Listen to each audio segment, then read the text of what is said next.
All of his co-workers were gone. What could it mean? Stanley decided to go to the meeting room. Perhaps he had simply missed a memo.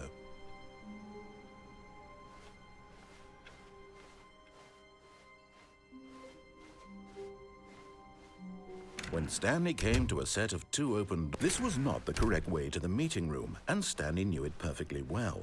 Perhaps he wanted to stop by the employee lounge first, just to admire it. Wow, yes, this room. But eager to get back to business, Stanley took the first open door on his left. Stanley was so bad at following directions, it's incredible he wasn't fired years ago. Look, Stanley, I think perhaps we've gotten off on the wrong foot here. I'm not your enemy, really, I'm not. I realize that investing your trust in someone else can be difficult, but the fact is that the story has been about nothing but you all this time. There's someone you've been neglecting, Stanley. Someone you've forgotten about. Please, stop trying to make every decision by yourself. Now, I'm not asking for me. I'm asking for... This is it, Stanley. Your chance to redeem yourself. To put your work aside. To let her back into your life. She's been waiting. That's her, Stanley. Oh, no, you can't... Did you just unplug the phone? No, that wasn't supposed to be a choice. How did you do that? You actually chose incorrectly? I didn't even know that was possible. Let me double check.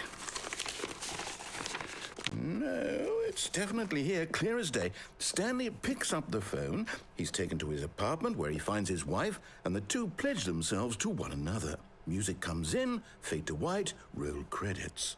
Not picking up the phone is actually somehow an incorrect course of action. How is that even possible? None of these decisions were supposed to mean anything. I don't understand. How on earth are you making meaningful choices? What did you... Wait a second. Did I just see... No, that's not possible. I can't believe it. How had I not noticed it sooner?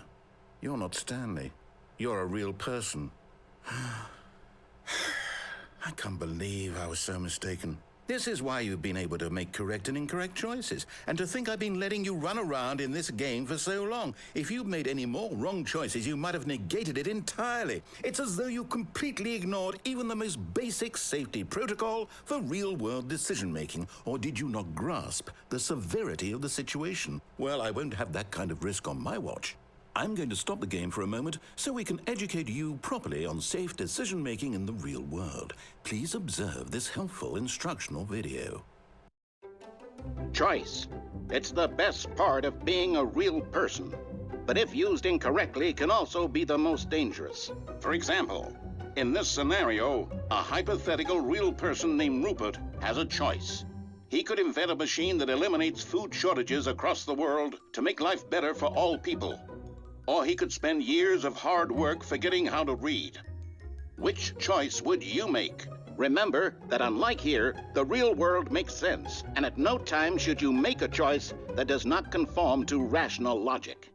If you find yourself speaking with a person who does not make sense, in all likelihood, that person is not real. Allow the person to finish their thought, then provide an excuse why you cannot continue talking. Turn to a partner and practice saying, "My goodness, is it 4:30? I'm supposed to be having a back, sack, and crack."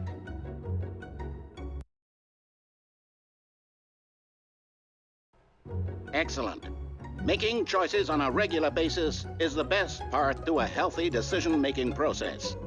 Most medical professionals recommend making at least 8 choices per day. Do you make more than 8? Less? And finally, if you begin to wonder if your choices are actually meaningful and whether you'll ever make a significant contribution to the world, just remember that in the vast infiniteness of space, your thoughts and problems are materially insignificant, and the feeling should subside.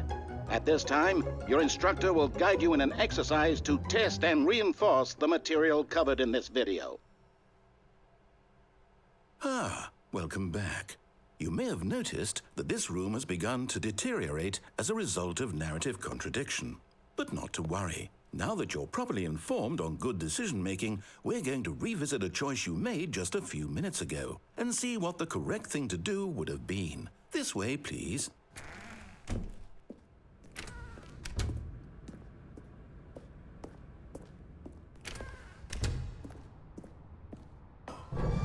Now that we know your choices are meaningful, we can't have you jumping off the platform and dying.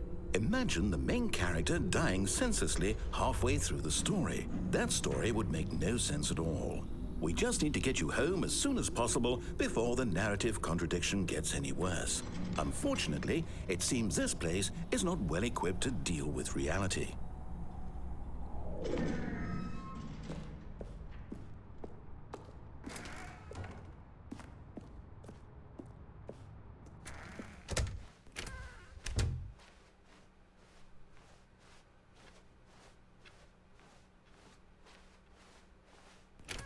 Almost there.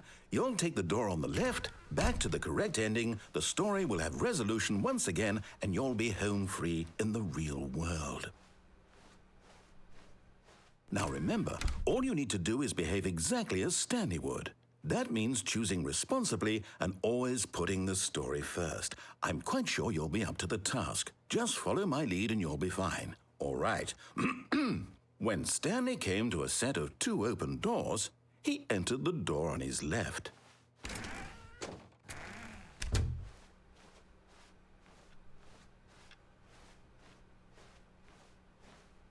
Yet there was not a single person here either. Feeling a wave of disbelief, Stanley decided to go up to his boss's office, hoping he might find an answer. Coming to a staircase, Stanley walked upstairs to his boss's office.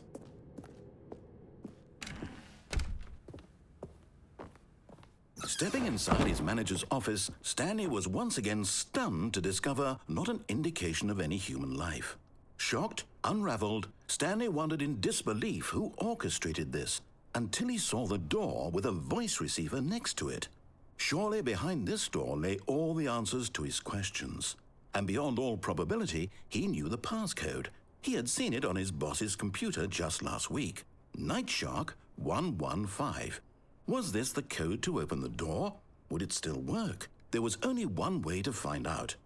Stanley had been trained never to speak up, but now he would draw from within himself the courage to face the unknown. He drew a sharp breath and then spoke the code.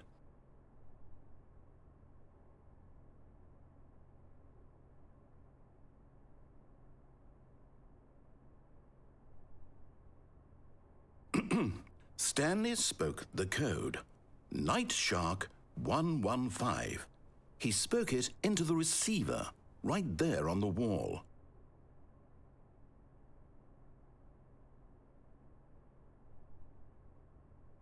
I'm sorry, is there a problem? You didn't mishear me, did you? Please speak the code into the receiver. Otherwise, we can't get on with the story. This is a crucial step.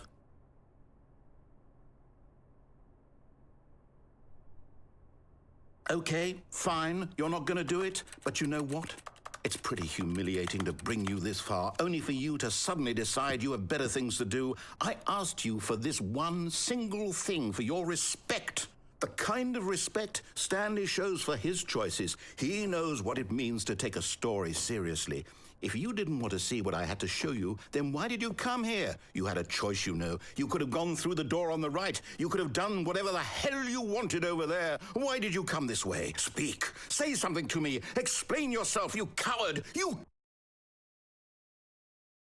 behave exactly as Stanley would. That means choosing responsibly and always putting the story first. I'm quite sure you'll be up to the task. Just follow my lead and you'll be fine. All right. When Stanley came to a set of 2 open doors, he entered the door on his left.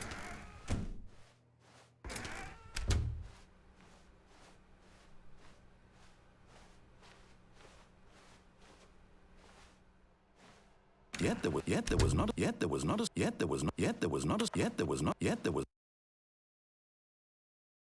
is